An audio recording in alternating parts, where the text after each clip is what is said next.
कोटि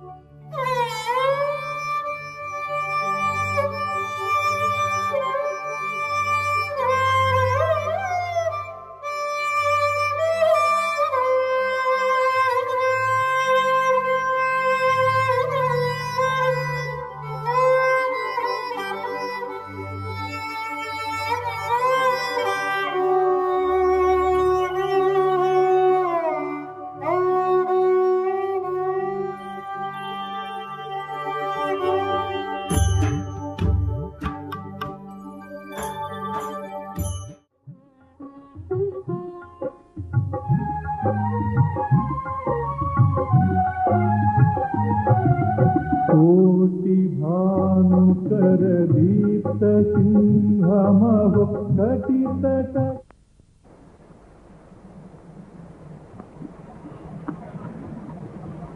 On 8th October, when we last met for the Gita, we were studying the first 11 verses of the 13th chapter. Last Sunday I could not be here because I went for a tour to Bombay, Ahmedabad, Rajkot and Calcutta. Bombay was the foundation stone laying of a Sangeeta Mahabharati, an Indian music academy. Then in Ahmedabad, I was the guest of the Governor, R.K. Trivedi, being an old friend. He was in the,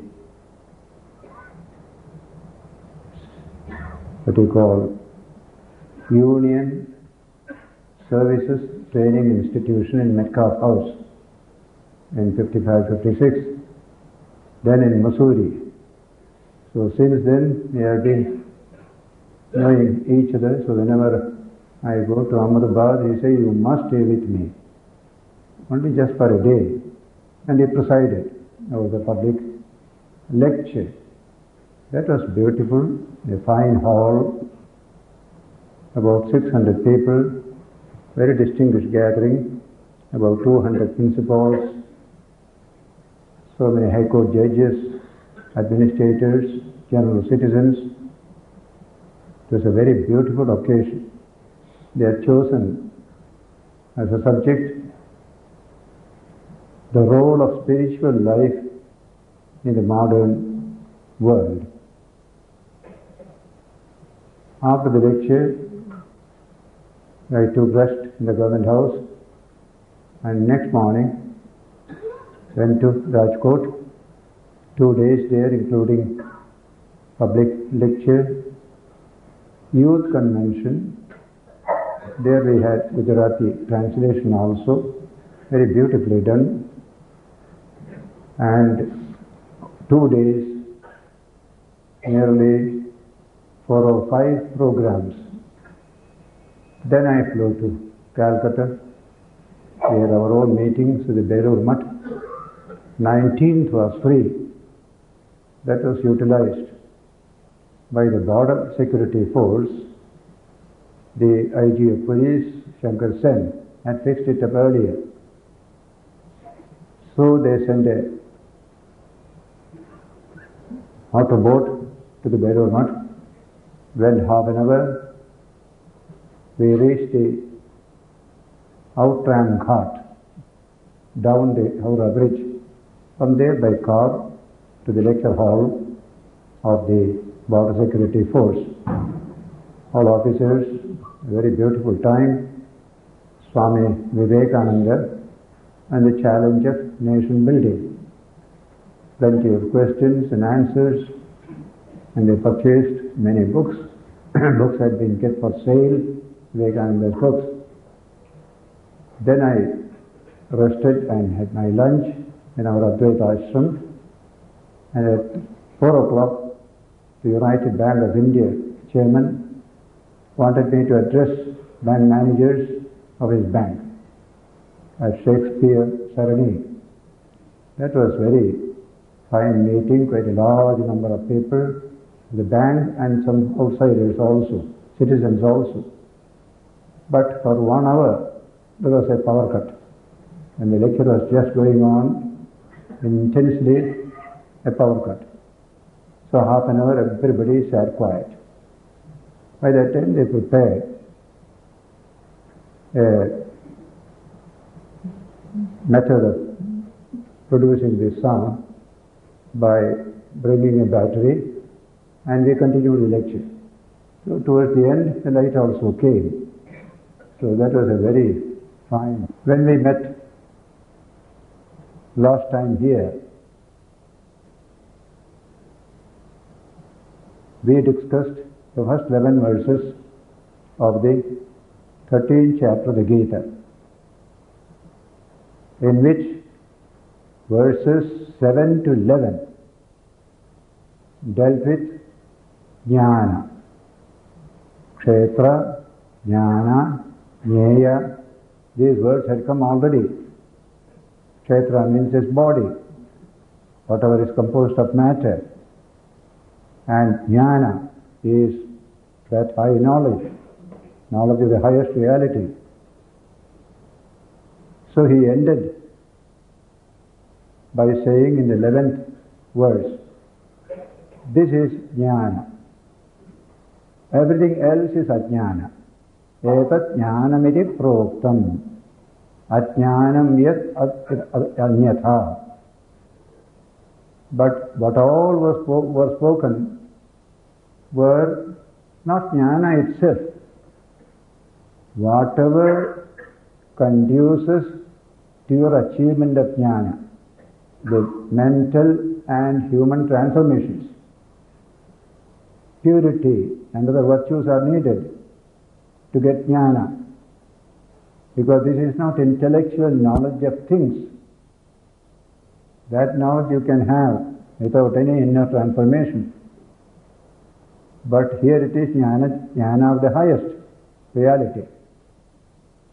And without these qualities in the mind of man, as enumerated here, amanitvam, adamhitvam, no pride, no vanity, no arrogance, all these various virtues mentioned in those verses from 7 to 11, no spiritual knowledge is going to come.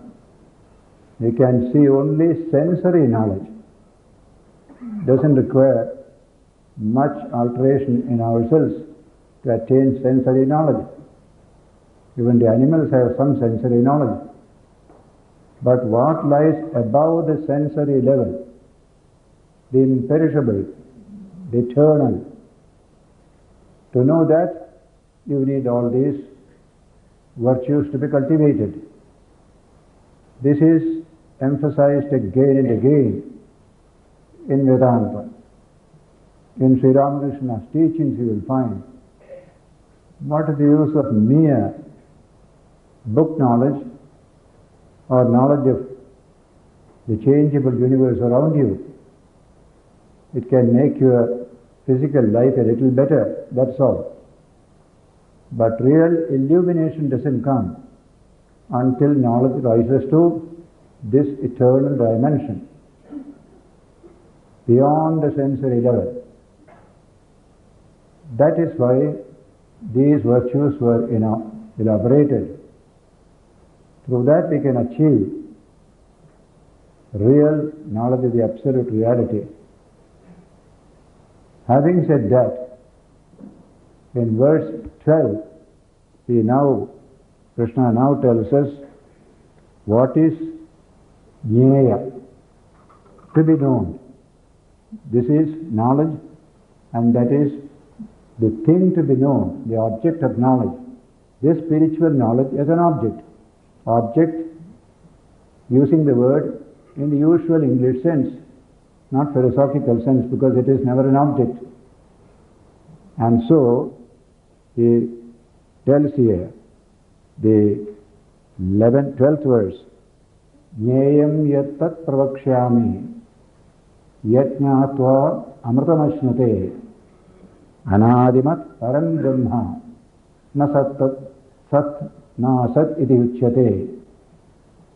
Jnayam. This is a Sanskrit word jnana, jnaya, jnata. Jnata means the knower. Jnaya means the object of knowledge. Jnana is the process of knowledge. These are the three. In Vedanta, in the ultimate understanding of reality, these three become fused into one. They are called Triputi, Jnana, Jnaya, Jnata. They all become fused into one. They are only one. There is no separate something to know. That is called Triputi Bheda. You destroy the distinction between the three items. Everything is nothing but a configuration of jnana itself. Jnana means pure consciousness. So, Vedanta studied this subject and studied the nature of consciousness, nature of jnana, and found it is the consummation of every experience, the highest consummation of experience. That is how they describe Brahman, the ultimate reality. Anubhava avasanam, Brahma Vijnanam. Knowledge of Brahman is the ultimate consummation of all knowledge. Therefore, knowledge, knower, known, all become dissolved into that infinite consciousness itself. These were only different poles of that pure consciousness. So here he says, Jnayam yattat pravakshyami. I shall now tell you what is called Jnaya, the truth to be known. Yat jnatva amritamashnute, realizing which you experience immortality up to the sensory level and up to the psychic level. Everything is mortal, subject to change. It is only beyond that level. There is a profound dimension in man and nature where immortality abides. Yat jnatva amritamashnate. This human being can achieve immortality by realizing this jnaya vastu, the thing to be known. The rest are descriptions of this jnaya vastu or jnaya truth. Anadimat param brahma, that supreme Brahman of the nature of pure consciousness is anadi, beginningless. Time doesn't touch it. Anything untouched by time is the immortal. What else is mortality? Time acting upon a thing is called mortality. That's all. Where you go beyond time, you are in the region of the immortal. Our sages discovered that immortal dimension of the whole universe in every one of us, in every human being, in every item in this universe. The only difference is things in the universe, though they contain that infinite immortal reality, they cannot understand it. Only the human system has the capacity to understand this truth. Just to understand the world outside also. Man alone can understand nature. Man alone can understand the truth behind himself. Anadimat param brahma. This is the supreme Brahman, beginningless, beyond time, And then nasat, na asat iti uchyate. It is neither sat nor asat. In the Rig Veda, there is a statement, it is beyond sat and asat. Sat means being, asat means non-being. This is beyond these categories. That's why words and thoughts do not reach there. Yato vacho nivartante aprapya manasa saha. Taittiriya Upanishad says, Brahman is that reality from which speech and thought recoil, unable to comprehend it. Why do we use speech? To understand things. Why do we use concepts?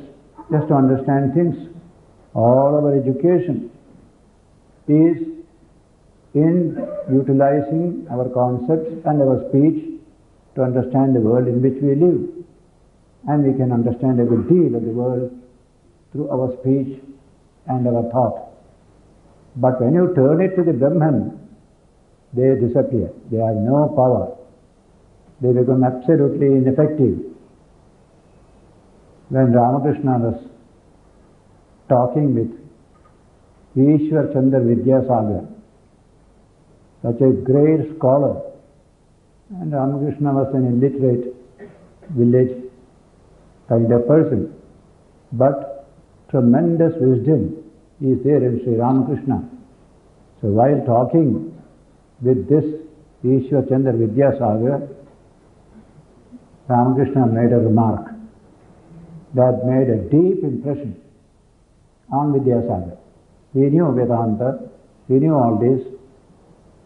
Ramakrishna said, in our own current speech in our society, everything in the world has become uchishta, passing through the mouth of man, tongue and mouth of man. You use the tongue to say sun, moon, stars, this, that, all these things. So we make them uchishtam as a language. If you touch your mouth with your finger becomes uchishtam as the conception. So Ramakrishna said, everything has become uchishtam except one, Brahman. Nobody has been able to express what is Brahman through his mouth and much less through his mind also. Beyond all this, as soon as he said it, Vidyasagar remarked, that's a wonderful statement, so original. Please repeat it once again. It is wonderful. That is the wonderful way in which Sri Ramakrishna put this great thought of Vedanta. The ultimate reality can be realized only through silence. All the mystics of the world, Christian, Sufi, Hindu, Buddhist, they all have said the same thing. The ultimate reality is beyond speech and thought. You can't comprehend that reality as this or that. You can become that. You can't comprehend it. That is the idea. So neither Sat nor Asat. In another context, in earlier chapter, he had said, it is both Sat and Asat. Here it is beyond Sat and Asat in different contexts. Sat is what you can actually see and feel and touch. So in logical language we call it the effect. The effect is what you see. The asat is the cause. You cannot see. So cause and effect also are expressed through these two words, asat and sat. A seed contains the plant. Look at the seed, you can't see the plant. There it is asat. As soon as you put it in the soil, the sprout comes. Now it has become sat. Asat and sat. But you cannot see, which is being so subtle, and what you can see, it has become slightly gross, which you can comprehend. In that way, the words Sat and Asat are used also. Vedanta says none of these categories can be used with respect to that highest reality. Negate all of them. So the words are neti neti, not this, not this, not this, a negative way of approach. You cannot express it by any words. Then what's the meaning of the word Atman and Brahman, you may ask. And Shankara answers in this very book, in the beginning of the second or third chapter. Neither the word Atman nor the concept Atman can ever touch this Atman, he said. We have to use some words, so we use it, that's all. That's why we use it Atman, Brahman, these are all. Whatever stands for the cosmic is Brahman. Whatever stands for the individual is the Atman. And this and that are one. Atman is Brahman, Brahman is Atman. Wherever the word Atman has to be used, Upanishad has used the word Brahman. Where Brahman is to be used, they have used the word Atman. They are the same. What is in the universe is also what is in you. Some of those ideas are coming in the coming verses. So, beyond Sat and beyond Asat is that ultimate reality which is the target of our knowledge. We want to realize that truth. That's called Jnayam. So Jnayam belongs to this category. The rest of the world, manifested universe, which is Vyakta, means manifested. You can conceive of them, you can also name them. In fact, we conduct our life only by naming things and making a concept of things. That is how we develop knowledge. But all this process ends at that frontier. Beyond that, this process cannot go. There, Brahman swallows up all your concepts, all your names, forms, everything. That is how Vedanta explains this wonderful idea, and this is corroborated by the experience of all the mystics of the world.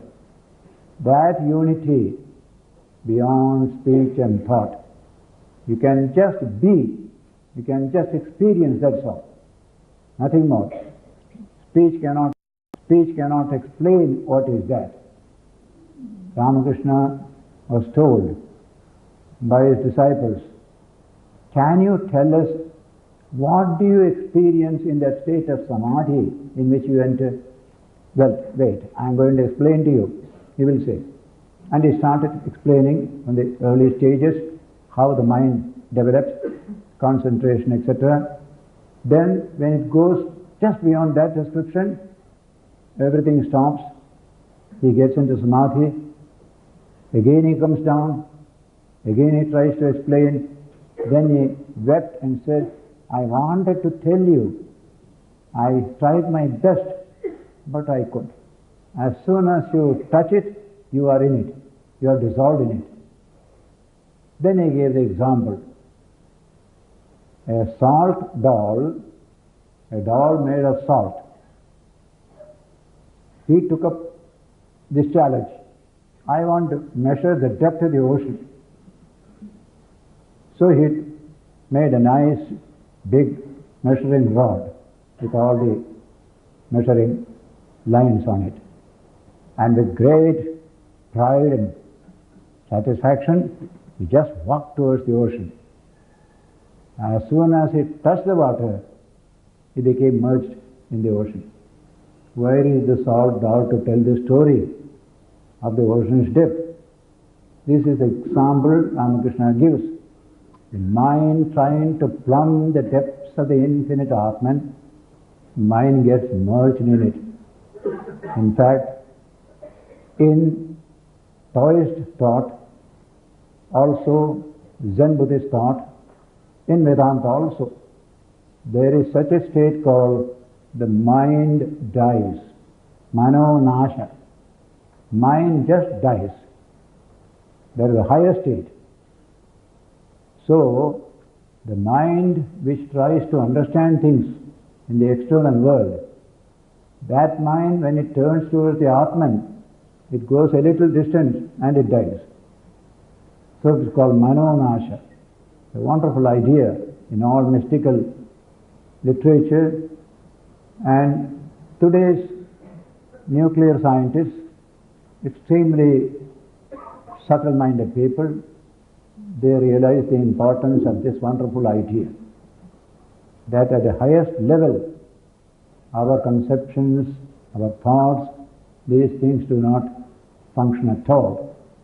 You come to contradictory, paradoxical experiences as you go deeper into nature, much more so as you go deeper into man himself. That is the situation. In spite of that, they have tried to convey to us all about this great truth. That's why they are able to handle it a little, then try to go towards it. Many places, Shantoyam Atma. What is the Atman? A student asked the teacher in one of the Upanishads, what is this Atman? He put the question once. He put the question twice. He put the question a third time. Sir, I've been asking this question 3 times. You kept quiet all the time, he told the teacher. Then the teacher opened his mouth. My dear boy, I've been teaching you about the Atman all this time. You couldn't understand it. Shantoyam Atma. The Atman is silence. When you begin to speak, you come away from the Atman. Silence. That is the greatness of silence. In our daily life, practicing silence is a great art. We are generally a talkative people. That's why we have become third-rate in mind. We don't have that fine mind. But when you practice silence, develop the capacity to listen to what others have to say also, we develop your mind better to understand higher and higher dimensions of reality. And finally, when you just, have you understood? Yes, I have understood. Finished. There is no question at all. What is understanding? Experience. Anubhava, anubhava, anubhava. Anubhava cannot be communicated. Ramakrishna said, take your children to the sea and ask them to describe what they see in front of them. Oh, far away, everything is water, water, you will say. And great amazement, children will react. Nothing more you can do. You can't describe the nature of the ocean, endless it is. This is one ordinary example from our daily life. So, this language that is used here, and some more are coming, simply marvelous. Many of them are taken from Upanishads, Shvetashvatara, Brihadaranyaka, Mundaka, Taittiriya. From many of these Upanishads, Gita has taken even words and phrases dealing with this subject. So he says, Sarvata Panipadam Tat Sarvatokshi Shiromukham Sarvata Shutimal Loke Sarvamavritya Tishtati. Number 1, this is verse 13. With hands and feet everywhere, that Virat Purusha, that cosmic divine reality, is being described. Hands and feet everywhere, eyes, heads, mouths everywhere, ears everywhere in the universe, that exists pervading everything here. That is the Atman. We have seen it in the 11th chapter. Arjuna being shown that Vishwarupa, a tremendous experience, and it was a shattering experience also. Arjuna had to plead, enough, I want to see your normal human form. That's what he said. So here, the infinite as manifested in the universe is being described. There are now two things, world on the one side, God on the other side. God alone is, Brahman alone is. He is infinite consciousness. From Him the universe comes. In Him it rests. Unto Him it returns. That is what Taittiriya Upanishad said about Brahman. So, Sarvendriya Gunabhasam. There. Sarvata Panipadam Tat. Everywhere hands and feet. Pani, Pada. Sarvatokshi, Shiromukham. Akshi, Shira and Mukha. Everywhere. Sarvata Shrutiman Loke. Shruti means ear. Everywhere, ears. Sarvam Avritya Tishtati. It exists, pervading everything. The nearest approach to this is space. Space is inside, outside, here, there, everywhere. Every nook and corner you find, space is there.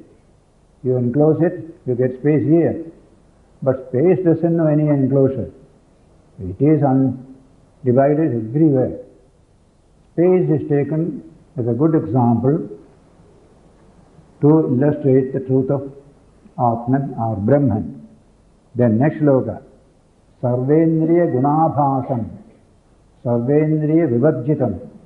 Asaktam Sarvabhritchaiva. Nirgunam Gunabhoktrucha. There. Shining by the functions of all the senses.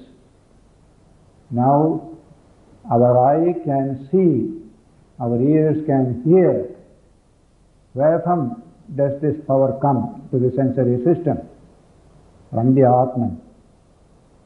It expresses itself through all these various sense organs. So, Sarvendriya Gunabhasam, manifesting through various indriyas, sense organs. But Sarvendriya Vivarjitam itself has no indriyas at all, sense organs at all. Through you and me, through millions of beings, this reality expresses things through their sense organ. But he himself has no sense organ. This also is from Shvedashvatara Upanishad statement. Asaktam, unattached. Sarvabhritchaiva, it sustains everything. Nothing, like Sri Ramakrishna said, a zero is sustained by the one behind it. Take the one away, zero becomes a series of zeros, that's all. Sarvabhritchaiva, it sustains everything. Nirgunam, beyond all these three gunas, sattva, rajas and tamas, but guna bhoktruja, it is enjoying the world through the three gunas also. All these experiences you and I have only through the gunas, and it is he who is doing, yet he himself is absolutely free from all gunas. Such paradoxical statements begin to appear when you penetrate the surface of reality with the senses revealed and go deeper and deeper. Even in material science, it's just like in the nuclear physics, the nature of a photon had to be described. In its behavior, it behaves both as a particle as well as a wave. That is the wonderful experience. When it is moving through space, it is wave. When it strikes a target, an object, it becomes a particle. So what can we say about it? So imagine coining a new word, wavicle, a wave-particle combination. Sometimes it is a particle, sometimes it is a wave. We can't predict anything about it. This is how electrons and other subatomic particles and photon, a light photon, is described in today's language. Because we have gone so deep into the subtle dimension of nature, this correct language, logical language fails. It cannot function. That is one of the problems of modern nuclear physics. Here also, sarvendriya gunabhasam, sarvendriya vivarjitam, asaktam sarvabhrutchaiva, nirgunam, gunabhoktvacha. So these are the paradoxical ways of describing the Atman or Brahman.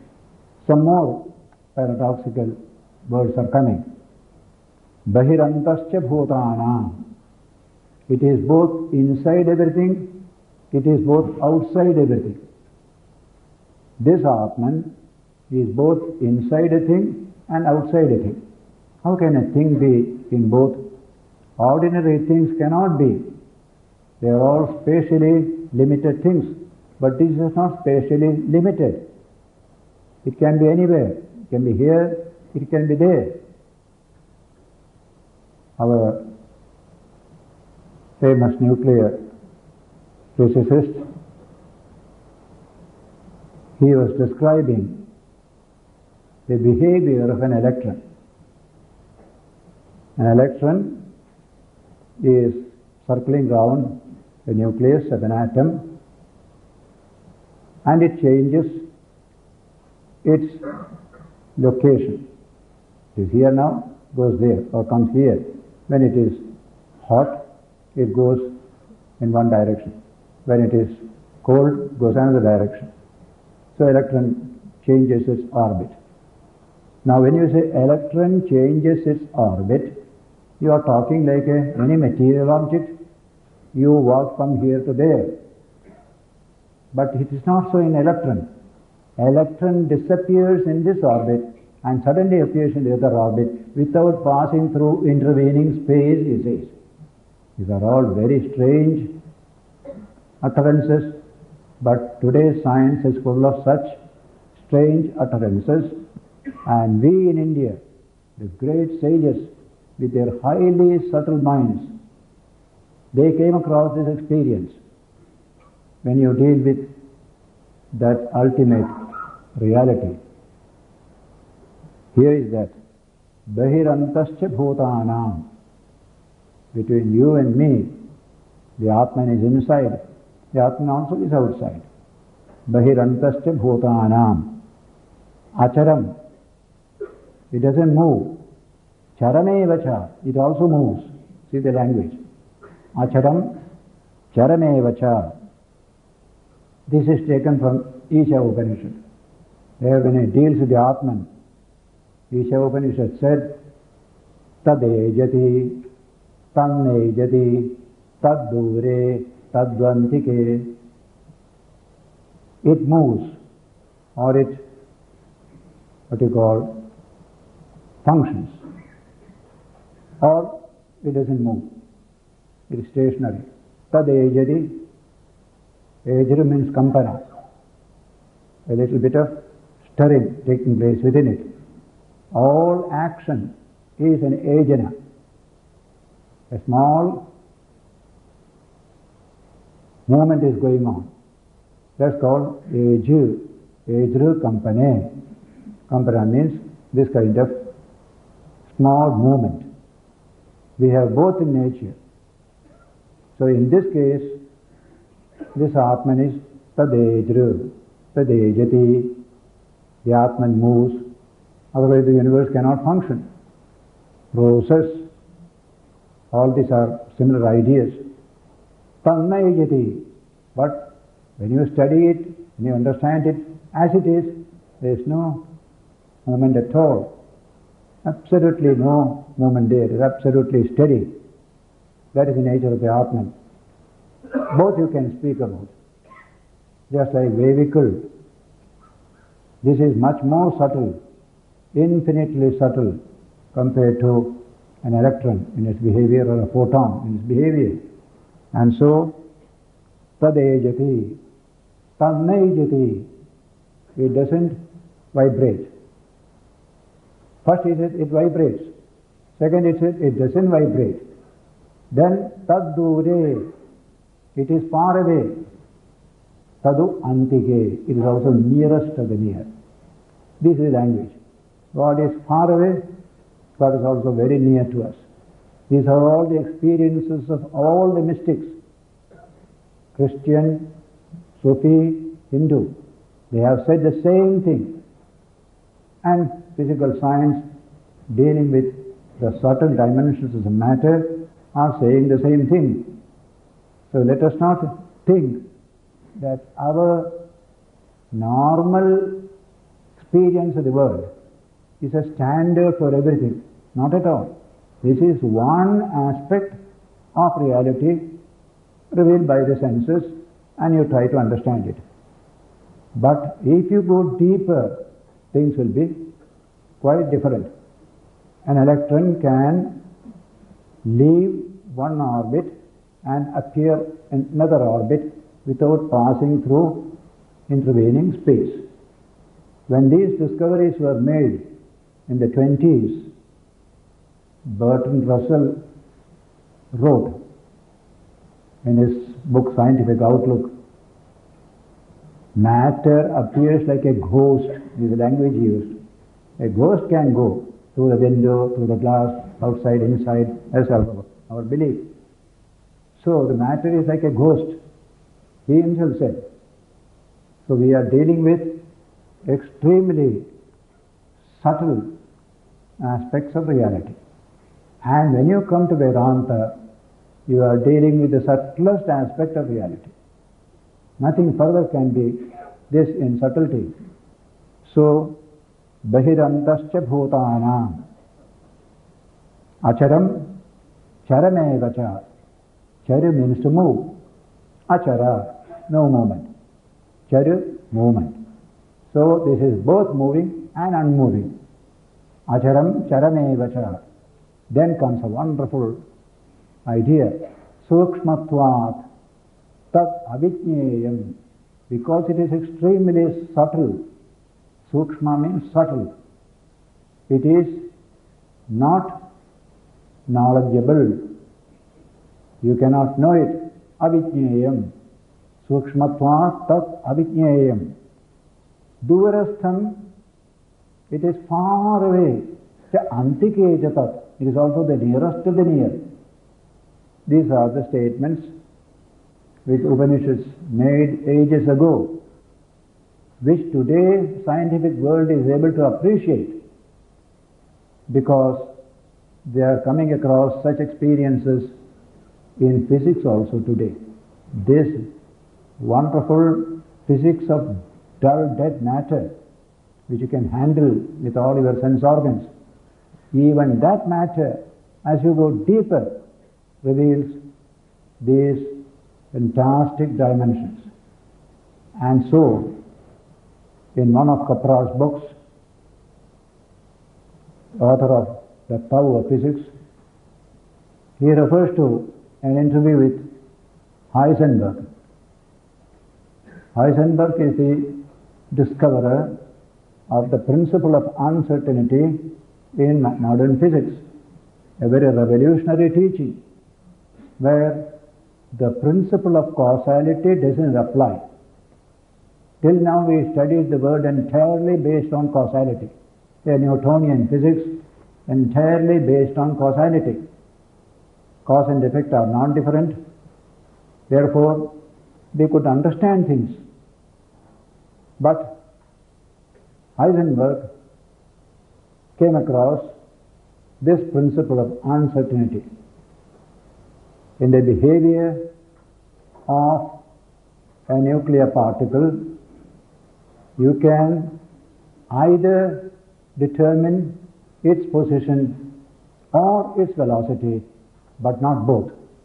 And without both, you cannot predict. That's the language. You know its position, then its velocity will be uncertain. You know its velocity, then its position will be uncertain. This is the principle he discovered with respect to nuclear dimension of matter. He didn't immediately publish it. This is the interview with Capra. This is Heisenberg and Capra talking. And Heisenberg is telling, when I discovered this, I found it very crazy. A crazy idea. I didn't want to publish it immediately. Then comes the wonderful statement, I went on a tour of India. I had a long talk with Rabindranath Tagore. And I found, Heisenberg is telling, I found that these Hindus have given more crazy ideas than what I have given. Just see the beauty of it. In that book you will find. And therefore, when I returned back to the West, I decided to publish this crazy idea. The principle of uncertainty. Einstein couldn't appreciate it. He believes in a very strictly causal relation in the world. He couldn't appreciate the interpretation of nuclear phenomenon, quantum phenomena. He couldn't appreciate. Up to the last day of his life. That is one weakness in Einstein according to many scientists. But see this principle of uncertainty and many other related crazy ideas surrounding nuclear physics are now telling us that these statements must be true. They contain a grain of truth. So a little the mind becomes exposed to these ideas that this muscle is subjected to space and time. You can measure it, you can't do anything with it because it is a very gross material thing. Then the nerve is a little more subtle, a tiny nerve. What wonderful power it exerts, but it is subtle. Then the psyche, mind. You can't see it, you can't touch it, you can never touch it, as Sherrington said, the great neurologist Sherrington. Mind not only is beyond experience, beyond verification, but it will remain so forever. This is the language of Sherrington. Nobody can ever see the mind through the senses, through microscopes, through even electron microscope. Use anything you like. Mind is beyond verification, sensory verification. And yet with the mind it is that we do all these things also. Now in that way, as you go deeper, you come to subtle and more subtle realities. At the end of which comes this wonderful Atman, the subtlest. That truth is slowly dawning on thinking minds. That subtler than the subtlest is the words used in the Upanishad. Kathopanishad. Anoraniyan mahato mahiyan atmasya jantor nihito guhayan. What wonderful verses they are. In the West, when they listen to these things and expounding this, they are really fascinated. Except those whose mind is fully prejudiced. That is different. A scientific mind is an open mind. All open minds, as you go deeper, you come to subtle and more subtle realities. At the end of which comes this wonderful Atman, the subtlest. That truth is slowly dawning on thinking minds. That subtler than the subtlest is the words used in the Upanishad. Kathopanishad. Anoraniyan mahato mahiyan atmasya jantor nihito guhayan. What wonderful verses they are. In the West, when they listen to these things and expounding this, they are really fascinated. Except those whose mind is fully prejudiced. That is different. A scientific mind is an open mind. All open minds are fascinated by these prescriptions. The Atman is smaller than an atom. Anor aniyan. Mahato mahiyan. Greater than the whole universe. Bigger than the whole universe. And then asya janto nihito guhaya. That Atman is hidden in the heart of this jantu, this ordinary creature, says Kathopanishad. What wonderful depth you find there. These are not to be studied just like any ordinary type of books. They are telling of something very, very profound, and yet it is there. They have experienced it. You can also experience these subtle things. In that way they put it. So he said, Sukshmatvat tad avijñeyam. Because it is extremely subtle, it is not subject to knowledge. It cannot be understood, cannot be known. Avijñeyam. Jnaya means knowing. Vijñeya means visheshataha knowing, specially knowing. Avijñeya, impossible to know in any way. Sukshmatvat tad avijñeyam. Then durastham, it is far away. Cha antike chatat, it is also near. Far as well as near. How can a thing, same thing be far as well as near? That's why the word crazy comes there. From logical point of view, these are all crazy ideas. There is one principle in logic, very important principle, which says that a thing cannot be one thing and the same time another thing. It cannot be equal with the opposite. It can be only this and not that. The law of contradiction is called in logic. But when you come to this dimension, logic breaks down. That we have said in the Upanishads. We have said it in the Sutra Bhashya, Brahma Sutras. Logic breaks down at the deepest level of experience. Just like logic, which takes causality as an important principle, breaks down when Heisenberg deals with the minutest particle of nuclear physics. Cause and effect we understand. All our sensory knowledge is based on cause and effect. But here cause and effect breaks down. That is very important point.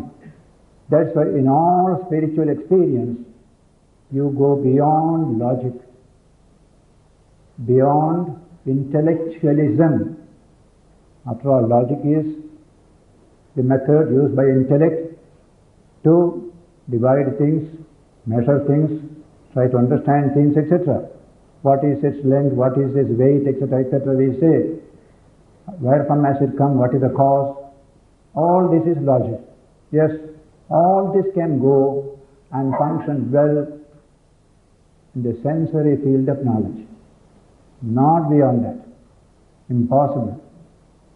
So that is how this sloka in this 13th chapter, verse 15, Durastham cha antike chatat. It is both far as well as near.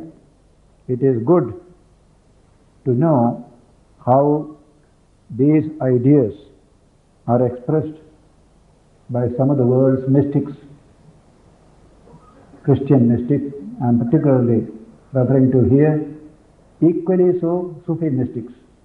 And because they experience these crazy things and uttered about them, the Orthodox Muslims kill them. Orthodox Church also try to kill them. because these are too high. If Heisenberg was a religious man, he would have been killed. He was in science, therefore nobody troubled him. In religion, there is a track. Only go through the track. Don't go here and there. That is the rule. Except in India. In India, you can have all your experiences extremely crazy. We have got a mind to receive. Because we know the deeper you go to reality, the more crazy aspects will appear. We know it very well. That's why we don't kill mystics in India. We revere them, as we revere even Christian or Sufi mystics. But Sufi mystics were not revered by Orthodox Islam itself. But we revere them. So some of the statements come made by these mystics. Here is that one statement. There is a book called Evelyn Underhill's famous book on mysticism. Very famous. Evelyn Underhill was an American lady, I suppose, or English. Then, quoting one Christian mystic, Suso, he says, Suso is telling that nameless something, see that no name and form, that nameless something which is great enough to be God. Great enough to be God. And small enough to be me, he says. That nameless something which is great enough to be God and small enough to be me. This is exactly the language. So you are in the midst of highly paradoxical language only because language is meant to deal with gross experience, sensory experience. Anything beyond the senses, language and thought cannot handle. And that is the region of the greatest joy. The greatest joy remains there. We think this is the great area of joy, sensory level. Not at all. The knowledge, the joy, the pleasure that we get at the sensory level, they are nothing compared to what is available beyond that level. That is the great statement of Vedanta. That is why people go in that direction. Unless they get something better, why should I give up this? Because there is something higher, I give this up. That joy and this joy, how can you compare? That joy is infinite, so pure. This is not so, but it is joy. That is why man alone can have religion. No animal can have religion. We are tied down by the sensory system. We can detach from the sensory system. We have the power. Then experience something higher. That is the great achievements of the sages of the Upanishads. The whole gamut of ideas associated with the subject, they thoroughly investigated by personal inquiry and experience and gave us a body of profound truths which we call Shruti, most authoritative because it is based on experience which you can re-experience also. That is its scientific strength and validity. So this is the sentence which I wish to specially mention because we are living in a very scientific age. Every day we are going to more and more subtle dimensions of reality. Even in biology, genetics, as we go deeper, we are coming across extremely subtle aspects of reality. And God alone knows within the next few decades when this subject of biology also can go deep into matter, how many new discoveries will come. I used to say, molecule is not a very subtle entity. It is a material article is made of molecules. Behind the molecule is the atom. The atom, many atoms put together makes a molecule. Say for example, take sugar, one molecule, you won't get taste, sugar taste.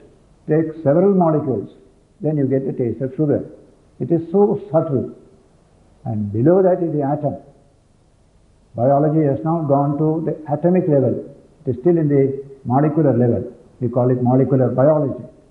Suppose it can dive deeper to the atomic level and next subatomic level where physics has gone, then what new discoveries will come? Many of these great truths of Vedanta will be re-established